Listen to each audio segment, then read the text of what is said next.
Fanfiction Orelsan et Gringe, chapitre 3. Aurélien émergeait du sommeil. Il se dirigeait entraînant vers la cuisine, aplatissant ses cheveux emmêlés. Il mit une main devant ses yeux en sortant de sa chambre sombre pour se protéger de la lumière qui l'aveuglait. Il s'assit sur sa chaise et entendit Gringe d'une voix traînante. « Salut mec. Salut. » Aurel prit son petit déjeuner en silence. Gringe l'imita, les yeux à moitié fermés. Apparemment lui aussi venait de se réveiller.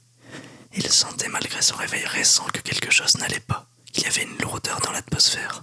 En effet, Aurélien était particulièrement silencieux et semblait froid. Hier soir, dans l'alcool et les rires, Aurel avait noyé ses doutes, mais la vue de son ami lui ramenait la situation en mémoire. Pourquoi ne pouvait-il pas juste arrêter d'y penser? Après tout, cela n'avait duré que quelques secondes. Quelques secondes d'égarement tout au plus. Cela ne voulait absolument rien dire. Ne pouvait-il pas arrêter de penser comme un gamin et enfouir sur rien du tout cette chose sans importance dans son coin de sa tête? Apparemment, non.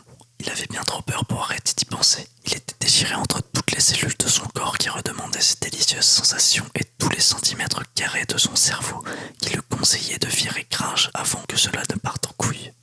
Gringe alluma une clope, sortit son portable et bien nota un texto. « Tu sais Stéphanie ?» »« Quelle Stéphanie ?»« Stéphanie, la meuf du bar là, la serveuse brune super chaude avec des lunettes. »« Ah ouais? Et bah j'ai réussi à choper son numéro de téléphone. » Aurélien sourit. Gringe était décidément irrécupérable. Il y avait à peine quelques heures, il s'était fait engueuler comme jamais par sa copine, ou son ex. Gringe n'avait pas précisé à Aurélien où il en était dans sa relation maintenant. Et il commençait déjà à chasser quelqu'un d'autre. Enfin, commencer.